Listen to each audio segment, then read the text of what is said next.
সূরা মারিয়াম আয়াত নাম্বার 26। এখানে হযরতে মারিয়াম আলাইহিস সালাতু ওয়াস সালামের গর্ভে সন্তান ধারণ করেছিল পিতা ছাড়া, বাপ ছাড়া তার সন্তান হয়েছিল। ওই সন্তানের নাম ছিল ঈসা আলাইহিস সালাতু ওয়াস সালাম। পয়গম্বর ঈসা আলাইহিস সালাতু ওয়াস সালাম যখন জন্মগ্রহণ করলেন, তখন সে জন্ম হয়েছিল একটা পাহাড়ের প্রদেশের নিচে। পাহাড় থেকে যখন জন্মগ্রহণ করলো, তখন পয়গম্বর ঈসা আলাইহিস সালাতু ওয়াস সালামের আম্মা হযরতে মারিয়াম আলাইহিস সালাতু ওয়াস সালাম অত্যন্ত পেরেশান হয়ে গেলেন যে হায় হায়, যে আমি একজন সতীসাধী নারী, আমাকে কোনো পুরুষ স্পর্শ করা তো দূরের কথা, আমাকে কোনো পুরুষ আজ পর্যন্ত দেখে নাই, কিন্তু আমার চরিত্রের মধ্যে যদি এমন একটা কালিমা লেগে যায়, যেই দাগ, কলঙ্কের দাগটা যদি আমার চরিত্রের মধ্যে লেগে যায়, মানুষ আমাকে কি বলবে?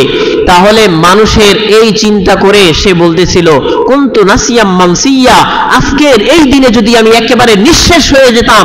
সে তার মৃত্যু কামনা করতে লাগলো যে আল্লাহ, এই দিনটা দেখার পূর্বে যদি আমি মৃত্যুবরণ করতাম তাহলে আমার জন্য ভালো হতো। আল্লাহ রাব্বুল আলামিন তাকে আদেশ করলেন যে তুমি কোনো টেনশন করো না, যে তুমি কি করো, এই তোমার সন্তানকে নিয়ে তুমি জনপদের মধ্যে চলে যাও। আল্লাহ রাব্বুল আলামিনের আদেশ পাওয়ার পরে মারিয়াম আলাইহিস সালাতু ওয়াস সালাম হযরতে ঈসা আলাইহিস সালাতু ওয়াস সালামকে নিয়ে জনপদের মধ্যে যখন আসলেন, তখন তারা সবাই 16 নম্বর পারা 6 নম্বর পৃষ্ঠায় আছে, ফাকুলি ওয়াশরাবি ওয়াকররি আইনা فإما ترين من البشر أحدا فقولي إني نذرت للرحمن صوما فلن أكلم اليوم إنسيا। আল্লাহ রাব্বুল আলামিন এই আয়াতের মধ্যে বলেন মারিয়াম আলাইহিস সালাতু ওয়াস সালামের কথা, ফালান নুকাল্লিমাল ইয়াওমা ইনসিয়া ইন্নী নাযারতু লিররহমানি সাওমা। তারা যখন তাকে জিজ্ঞেস করলো যে এই সন্তান কোথা থেকে আসছে, তখন মারিয়াম আলাইহিস সালাম কথা বলে না। মারিয়াম আলাইহিস সালাম কথা না বলে ইন্নী নাযারতু লিররহমান, আমি আল্লাহ রাব্বুল আলামিনের জন্য মান্নত করেছি, ফালান উকাল্লিমাল ইয়াওমা ইনসিয়া, যে আমি কোশ্চিন কালেও কখনো কথা বলবো না আজকের দিনটাতে। আজকের দিনে আমি আল্লাহ রাব্বুল আলামিনের জন্য রোজা রেখেছি। রোজা অর্থ বিরত থাকা, সেটা কথা থেকে।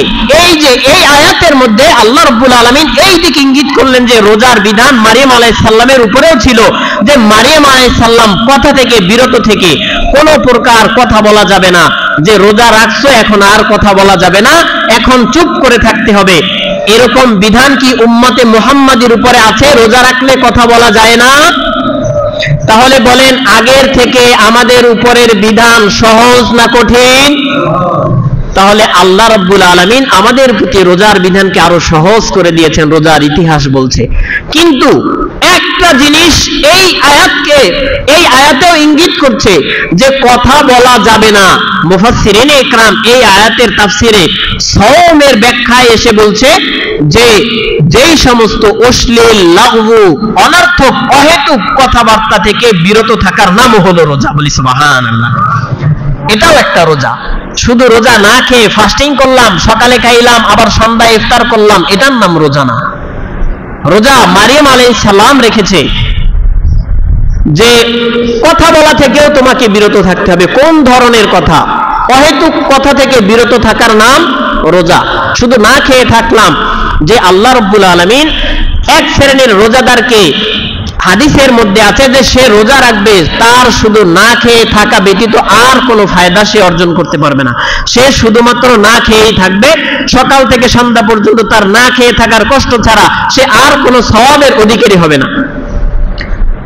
তাহলে আমরা এই শ্রেণীর অন্তর্ভুক্ত হতে চাই নাকি যেই হাদিসের মধ্যে আল্লাহ রাব্বুল আলামিন হাদিসে কুদসির মধ্যে বলেন যে as-সাওমু লি ওয়া আনা আজজি বিহি, যে বান্দা রোজা আমি আল্লাহ রাব্বুল আলামিনের জন্য রাখে আর আমি আল্লাহ রাব্বুল আলামিন এই বান্দাকে রোজার প্রতিদান দান করব। বলি সুবহানাল্লাহ। আল্লাহ রাব্বুল আলামিন বলে যেদিন ময়দানে মাহশারে সব মানুষগুলা পেরেশানি থাকবে, ঘাম বেয়ে পড়তে থাকবে, সব মানুষগুলা ইয়া নাফসি বলতে থাকবে, আর সেদিন আমি আমার আরশের ছায়ার নিচে একখানা দস্তরখান বিছিয়ে দিব, আর যেই সমস্ত রোজাদার আছে তাদেরকে সারিবদ্ধভাবে বসাইয়া দিব, বসাইয়া দিয়া তাদেরকে আমি আল্লাহ রাব্বুল আলামিন আমার কুদরতি হাতের দ্বারা তাদেরকে আমি ইফতার করাইয়া দেব, বলি সুবহানাল্লাহ। এবং এক শ্রেণীর মানুষ তারা বলতে থাকবে যে এরা কারা, যারা এই বিভীষিকাময় অবস্থার মধ্যে তারা স্বাচ্ছন্দ্যে কুদরতি হাতে খাবার খাচ্ছে। একজন ঘোষণাকারী দাঁড়ায় ঘোষণা দিবে, এরা হলো দুনিয়ার ওই রোজাদার যারা আল্লাহ রাব্বুল আলামিনের সন্তুষ্টির জন্য সকল প্রকার পানাহার থেকে বিরত ছিল, সকল প্রকার অন্যায় অবিচার অশ্লীল কথা থেকে তারা নিজেদেরকে পরিশুদ্ধ করেছিল। আজকের দিনে আল্লাহ রাব্বুল আলামিন খুশি হয়ে ওই সমস্ত ব্যক্তিদেরকে তার কুদরতি হাতের দ্বারা খাবার খাওয়াইতেছেন, বলি সুবহান। তাহলে আমরা সকলেই আল্লাহর কুদরতি হাতে খাবার খেতে চাই কি চাই না? আল্লাহ রাব্বুল আলামিন আমাদের সকলকে এই রকম রোজা রাখার তৌফিক দান করেন, বলি আমিন।